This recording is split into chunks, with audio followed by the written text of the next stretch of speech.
Alright guys, here's some more prediction game videos. This is Devon teaming up with Garett Bischoff versus this horrible, okay, I wouldn't say horrible, but not very good Rob Terry critic character. There aren't that many anyways in the communications. But yeah, Rob Terry and Robbie E. It's a match you're going to see this Sunday at Slammiversary. It's not exactly, you know, one of those matches where you buy the pay-per-view just because of this match. No, not at all. Well, actually, maybe somewhere out there, there's somebody that's, you know, really looking forward to this match. Maybe somebody that be a huge fan of Devon, or maybe Garett Bischoff, or maybe even, you know, Robbie or Rob Terry. Me personally, I'm not really looking forward to this. I would have preferred maybe a TV title match, Devon versus somebody else, him defending his championship, not this tag team match. And really, it's just been, you know, Robbie's been attacking Devon for so long now, or having matches with him, and the freaking thing already. You know, the whole Robbie E, the whole Devon thing. It's just, it's you know, it's ran its course. They should end it at least after this pay-per-view. Okay, Slammiversary, end this thing. Have Devon finally pin Robbie E and just end the whole thing.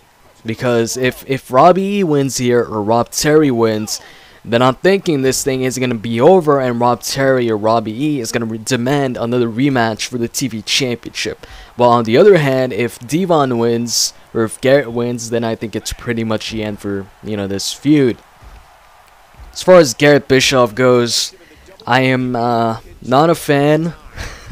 You know, I don't know if you guys noticed this or not, but you know, actually Scott Steiner made a good point.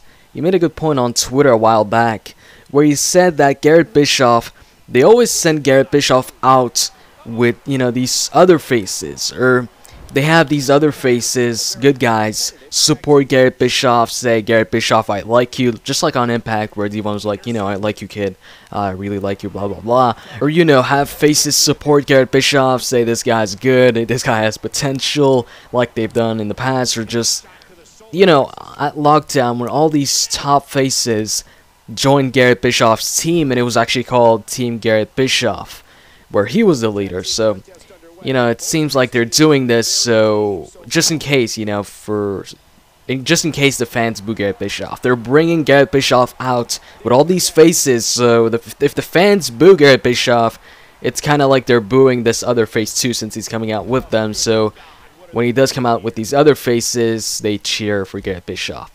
But because apparently Scott Steiner said, I think, Garett Bischoff, when he came out on his own, when they were touring or whatever in the United Kingdom or something like that, that the crowd was booing Garrett or something like that. I don't remember exactly what Scott Steiner said, but it was something like that, which is why they usually bring Garett Bischoff out or have him team with these other faces.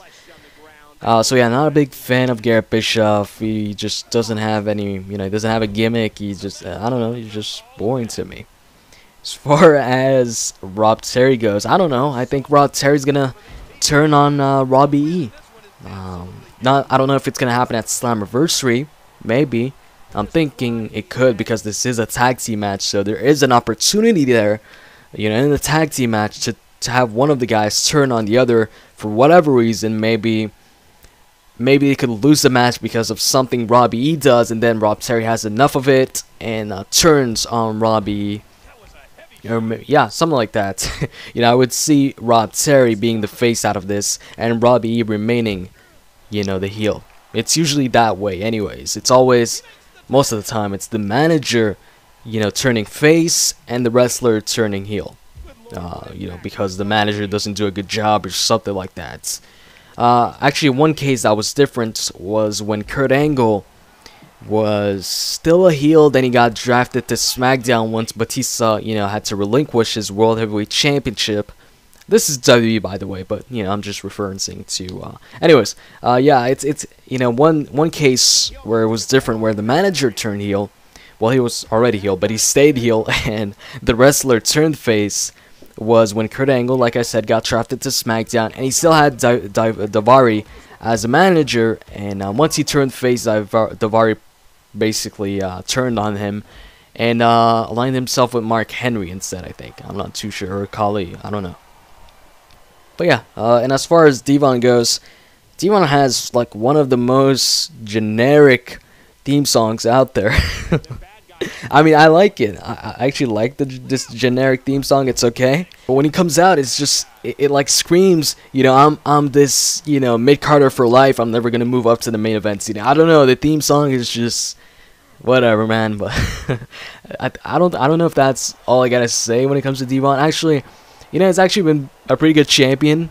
I'll say that. You know, he's been defending the title every single week, so that's entertaining. You know, the fact that every single Impact you have a TV title match, and so you know, maybe, you know, every single Impact there's a chance that somebody you know, is gonna win the championship, but well, the TV championship. So there's, you know, there's something there. You know, there's you have a title match every single week. I mean, who would complain about that?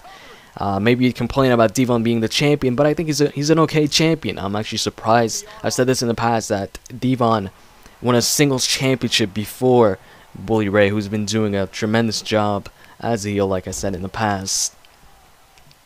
So yeah, man, this match, it's not exactly a match I'm looking forward to.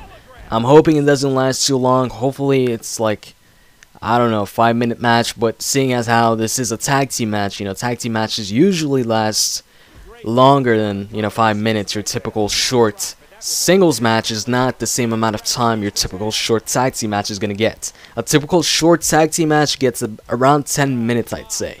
Just because a tag team match, you know, they always have to have the faces dominate. Well, in the beginning, it's actually, you know, both teams, I think, you know, pretty equal.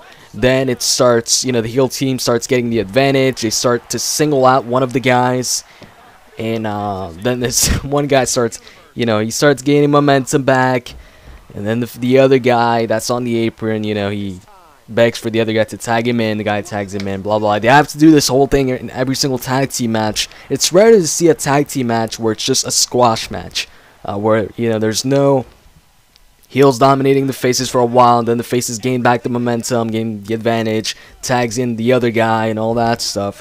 I don't remember the last tag team match that was like that. But once this tag team match is over, the pay-per-view's over, hopefully Devon, you know, is done with Robbie. I'm really hoping for this. Devon moves on to a feud with Samoa Joe for the championship, for the TV championship. Seems like Samoa Joe's turning heel again. I don't know, maybe he's saying face, but it looks like he's turning heel since he's facing a face, Austin Aries.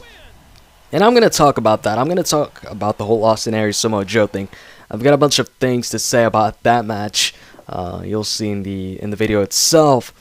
But yeah, I'm hoping, you know, that Samoa Joe can feud with Devon for the TV championship, since there's not that, you know, looking at the TNA roster and potential challengers for Devon, there's not that many. At least not that many that I would be interested in.